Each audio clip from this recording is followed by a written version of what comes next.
Today we have a rich entitled parent story where an entitled parent complains that they're being made to feel like a child. We'll get into that in a bit, but first, mother-in-law disregarding me. Not sure if this is where to put this, but I feel like this was an entitled parent moment, maybe? Guess I'm looking for advice because I really don't like confrontation and I'm quite a sensitive person offline. Basically, I've always been really close to my mother-in-law, and she's more like a mom to me. We're very similar in a lot of ways, especially in sensitivity and caring for others, but recently she said some hurtful things and completely disregarded my wishes. First upset, me and her son got married a few weeks ago. I read my vows out to her a few weeks before to see if they were okay, and she loved them. Fast forward to the day, it appeared like everyone loved them, including the little jokes I put in, and a few people said that to me. The following day, I was saying I relieved people like them and found the jokes funny. But she said people weren't laughing, they were groaning at me for putting them in.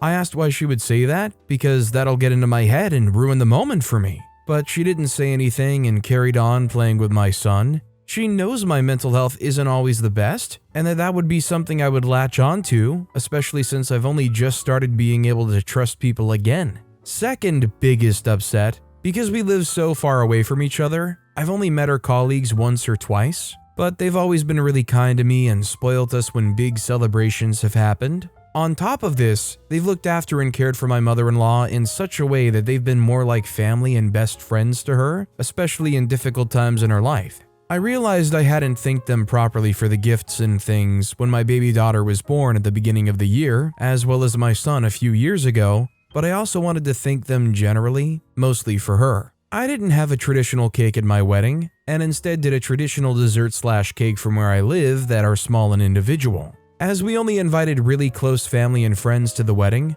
her colleagues weren't invited, but I still wanted to acknowledge and thank them, so I bought separate ones specifically for my mother-in-law to give to them when she went back to work. I told her this prior and she didn't look happy about it, but didn't say anything other than one of the reasons I'll say in a sec. When we came back from our mini honeymoon, we had a catch up over the phone, and she told me that she'd been thinking about it and took the decision to instead give all the little cakes to one of her colleagues/friends in particular, and told this person I bought them specifically for her. Her reasons being that no one was really in that week, only one other person had gifted my newest baby. When we moved closer, this person and her family would more likely be our friends and be close to them, and this person was having a really hard time, so they needed something to cheer her up. I was shocked and upset, so I didn't know what to say, but then tried to come around her way of thinking. However, I can't seem to. Don't get me wrong, I am glad in some way I could be part of doing something for her friend, especially as she's done a lot for me,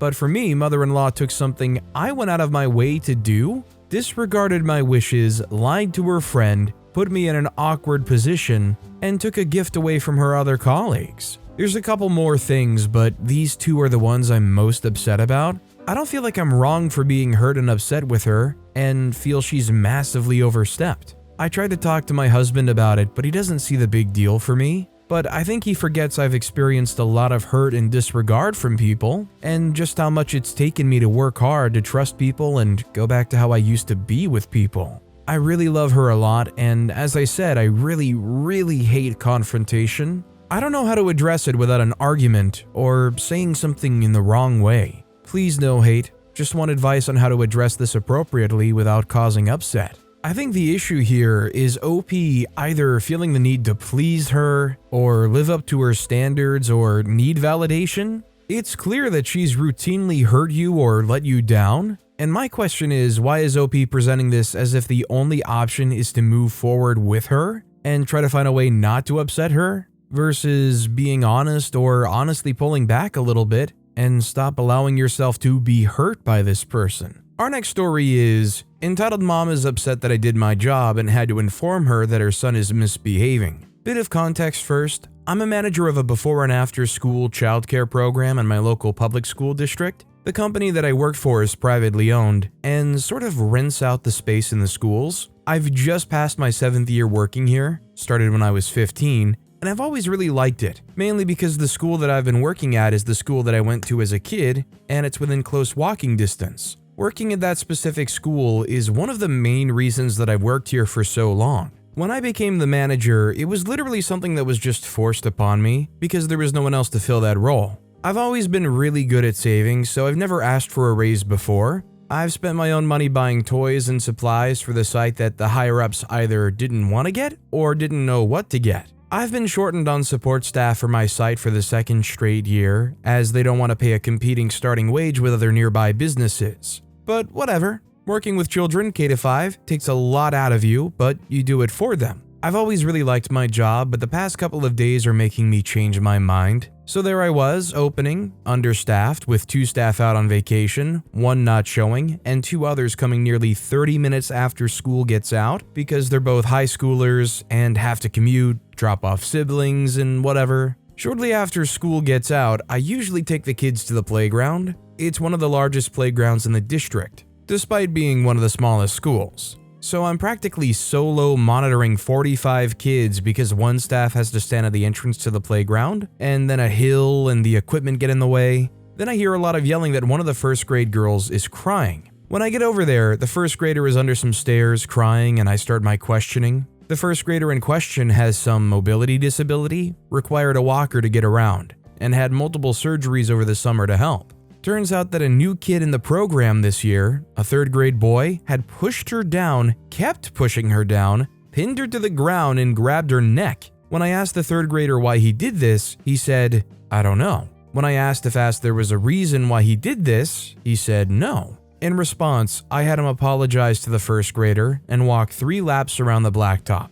And of course, I wrote up a behavior report for him to give to his parents. All pretty normal. Until I got a text from my boss if I could come into the company office to talk. Apparently, the mom of the 3rd grader had called my boss and the principal of the school and had a multi-hour conversation about how I was being biased and unfair to her kid. She demanded that I be removed from the site, and my boss, for some reason, immediately caved and said I can pick the school that I want to manage. So I'm essentially being demoted, told I have to spend a lot more on commuting, be moved with no advanced warning, and cause the site that I've spent so much effort on have no manager for the horrible crime of doing my job. Well, I guess this just reinforces the fact that parents have a lot of power when it comes to schools. I don't really understand why in a situation where the kid's behavior was clearly horrendous, they would cave so badly, but man, I would be salty for a long time if I were in OP's position. Honestly, I think it's kind of the stuff like this that ruin the experience of people who genuinely care and want to do good, being somebody who helps these kids as they grow up and learn. Our next story is, Mom ignored me for weeks, got mad when I didn't communicate to her. I'm 25-year-old female, the only daughter in my family. I recently started a new relationship with someone who makes me feel safe and appreciated. This means I'm spending more time outside of the house and occasionally staying over at their place. Growing up, my parents have always been overprotective, helicopter-y, and would make me stay home to take care of my toddler brother after school. As a result, I missed out on a lot of high school experiences. I've always felt a little behind socially and in life because of this. I was never allowed to date, even in my early 20s, but I stopped listening to them at this point. And my parents always judged my friends and their families for allowing their daughters to have boyfriends or dress a certain way. I'm a grown adult. I work full-time, go to school part-time, and I'm preparing to continue my education next year and move far, far away. Neither of my parents really care to be involved in what is going on in my life.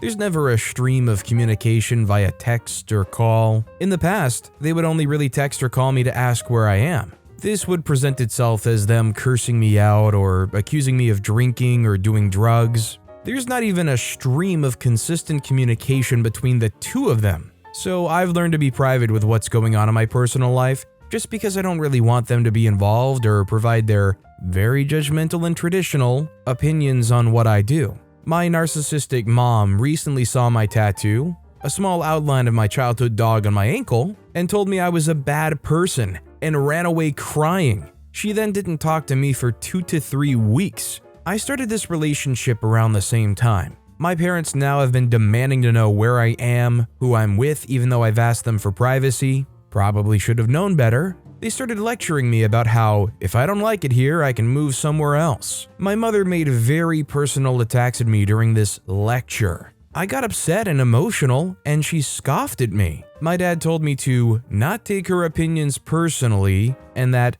she shows affection in a weird way. They told me that I'm responsible for telling them where I am, even though they haven't texted me to ask where I've been. Again, they don't text or call me really ever, so I just assumed that it didn't bother them, only to find out that I should have been picking up that they care oh so much. But speaking from past experiences, they only start to care when they start to pick up on me dating someone. They also say things like, "We trust you, but not the other person," which I take as, "We don't trust you to pick a good person." They also say things like, "You always pick friends over family, but when they go out for dinner, they take my brothers and don't invite me." I'm just incredibly confused if I'm in the wrong to assume that they didn't care, because it definitely feels like I'm of the lowest value as the only daughter in a first-gen household. I guess I'm just wondering if this is normal for parents, and how do I navigate or appease them for peace, because I'm just so tired.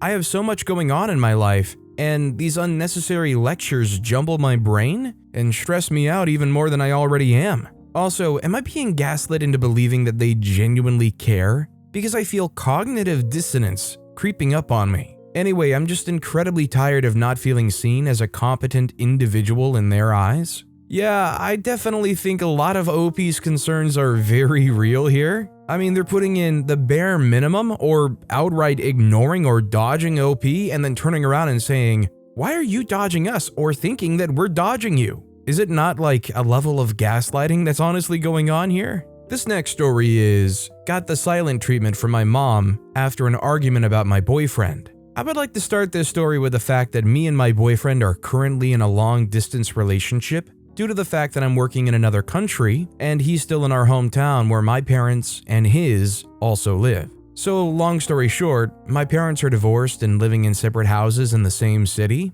At the time me and my boyfriend got together, my mom was living in another city, but since the beginning of this year, she moved back to our hometown. When my mom and boyfriend met at first, they had a very nice connection, which I was also very happy about, but due to some circumstances, she started calling him for favors to help around the house, as she's doing everything alone. I guess she saw him as very reliable and helpful. He also has some problems saying no, and started to call him even more, sometimes even without a reason to share her day or problems. Once he came to visit me where I live, and while in the bathroom, he left his phone with me. The phone started ringing and I saw it's my mom, so I naturally picked up. She was so confused why I picked up, as she was calling him, and when I asked why the freak she calls him instead of me, she said she just wanted to chat with him. Time went by and other situations started to go on my nerves as I started to understand things that happened to my mom via him. She usually talks with a lot of people during the day,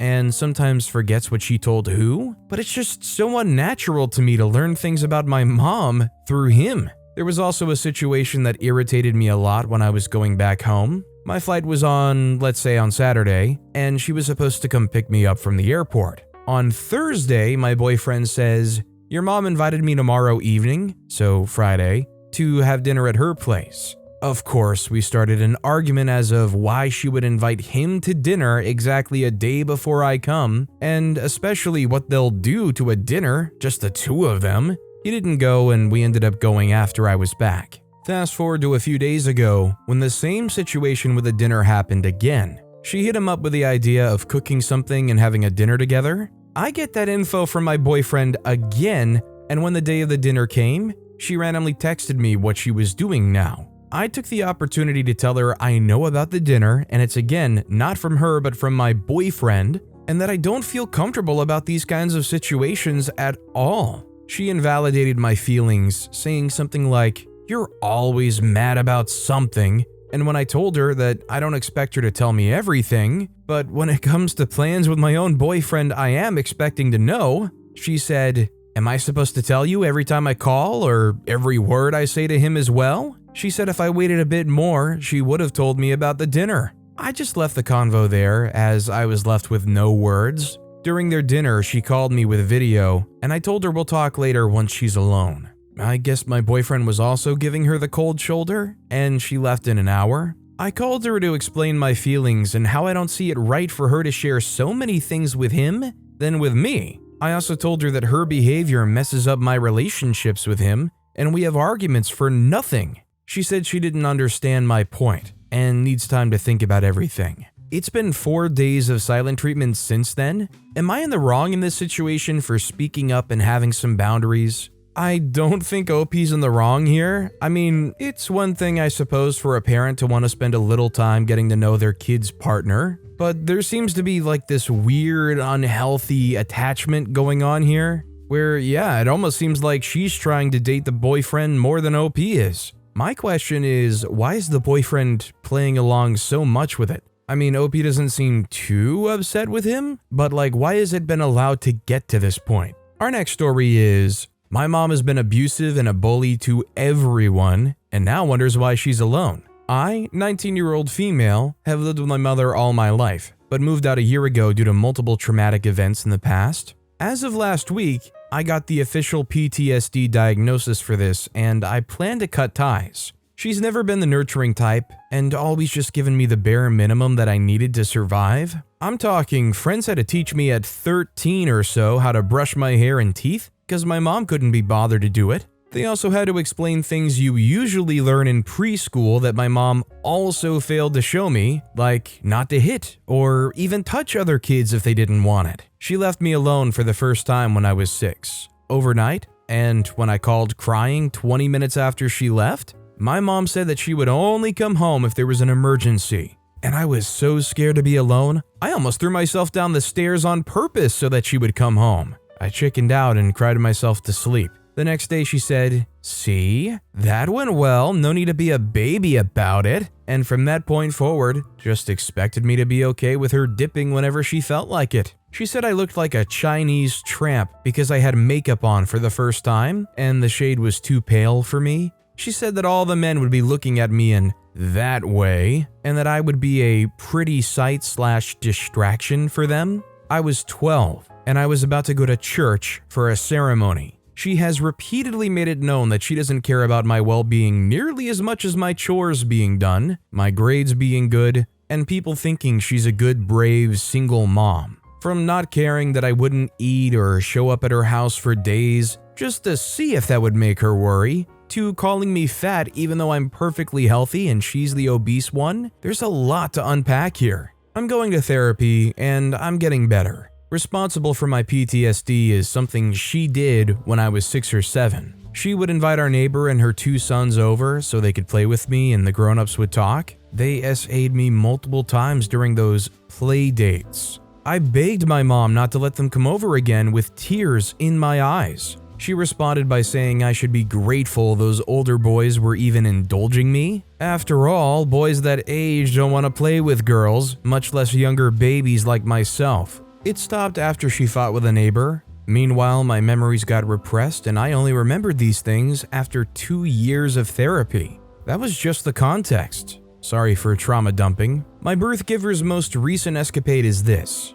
Ever since my grandma, her and my aunt's mother, died, my aunt doesn't celebrate Christmas with my mother. She says it's because she thinks the holiday is overrated, but whenever I come to visit on December 24th or 25th to drop off presents, the entire house is decorated beautifully, and I'm always invited to stay for dinner, a movie, or a snack. I think my aunt likes to celebrate Christmas, just not with her sister. My sister, the golden child and an enabler for my mother's tantrums, spends one holiday with our mother and one with her baby daddy's family, so the kids get even visits. So imagine my surprise when after a year of little to no contact, suddenly I'm called by Mother Dearest asking me to come home and spend Christmas with family. I've been at my dad's for Christmas for 5 years in a row. I was the first to leave to spend the holiday elsewhere. Then came my aunt, and then this year my sister. Why I should throw around my plans because she failed to keep her family close? Literally every other day of the year is beyond me, and I tell her so.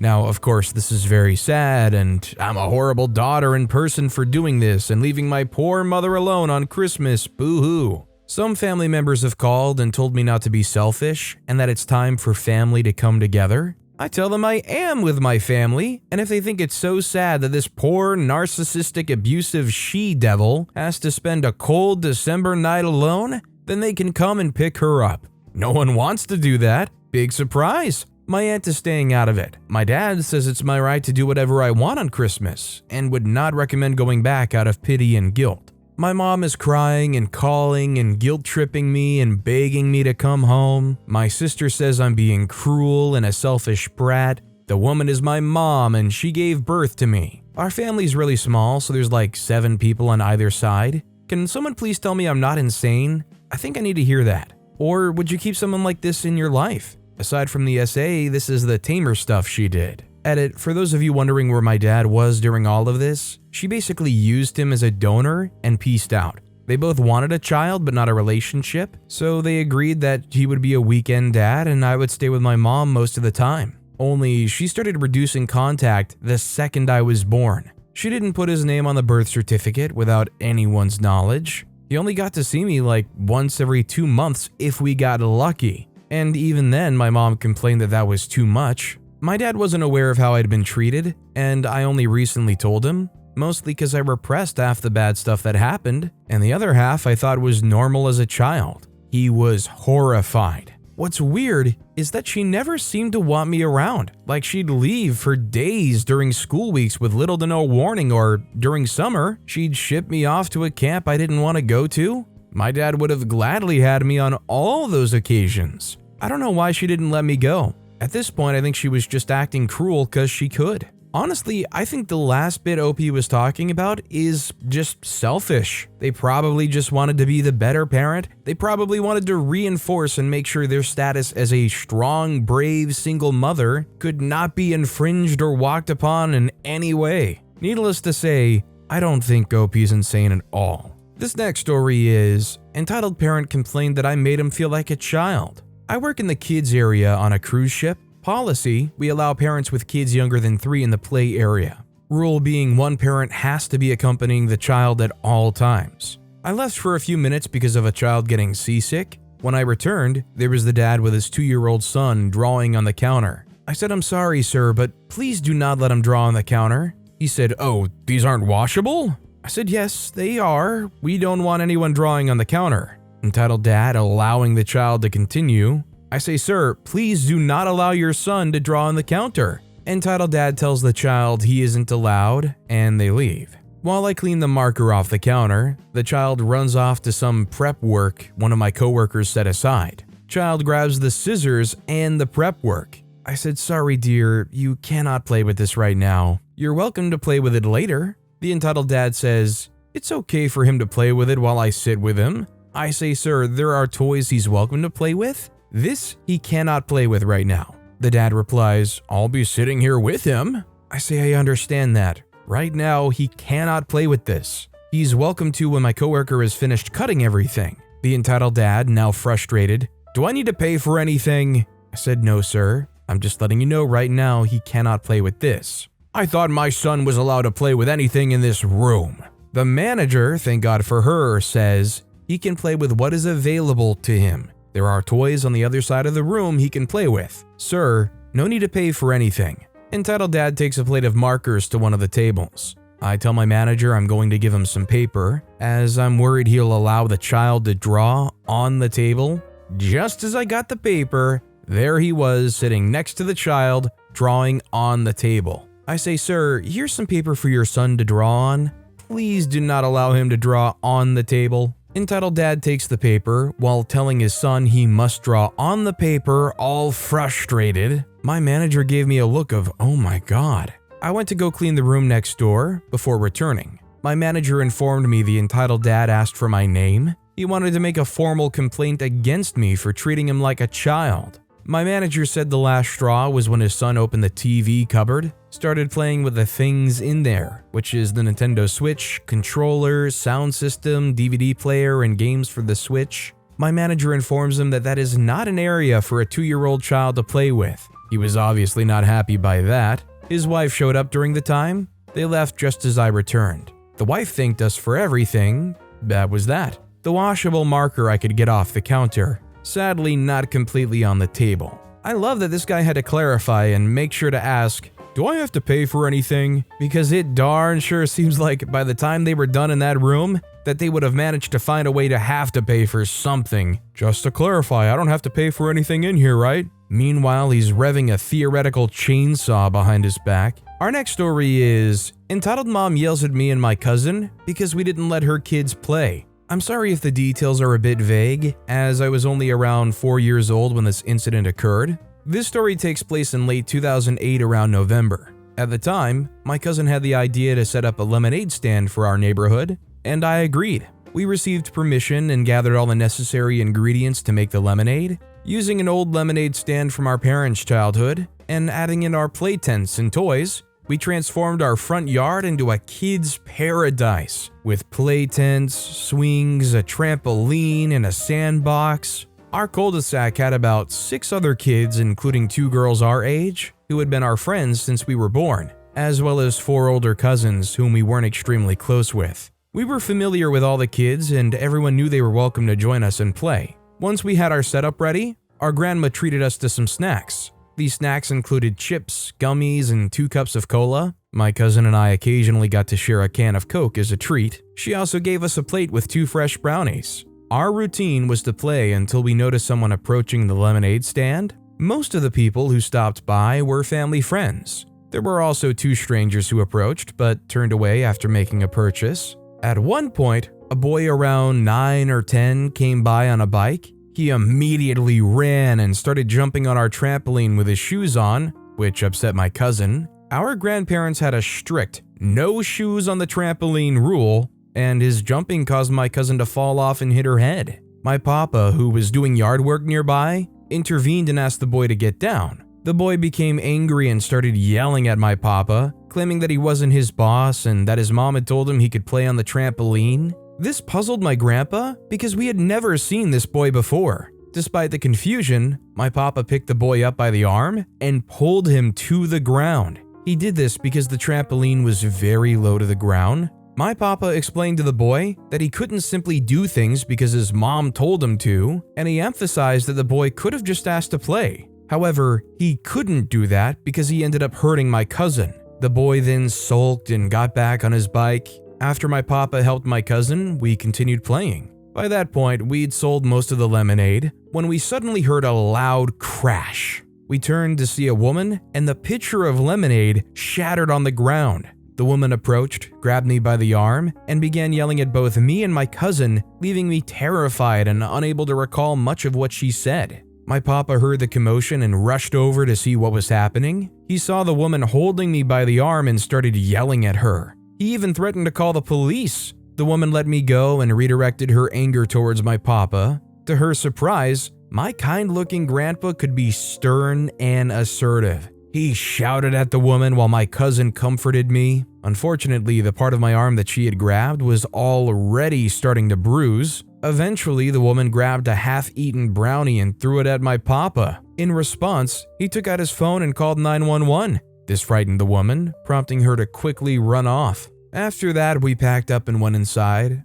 Fortunately, we were never bothered by that woman or her son again. We also found out that they lived on a nearby street. Guess the apple doesn't fall too far from the tree. At least the kid, when told no, learned to just give up and walk off, albeit sadly. I mean, I get as a parent, you see your kids sad or dejected because they couldn't get something. There's a part of you that's like, I want to give them everything they desire. But you also have to, be an actual parent first and foremost. The fact that this lady went and grabbed and smashed that lemonade and threw a brownie, not exactly somebody I would consider parent material to begin with. But with that being said, that's all the time we have for today. Now, if you want to hear another absolutely crazy entitled parent story, check out that video on the left. Or if you missed my latest video, check out that video on the right. That said, I'll see you all next time with some more stories.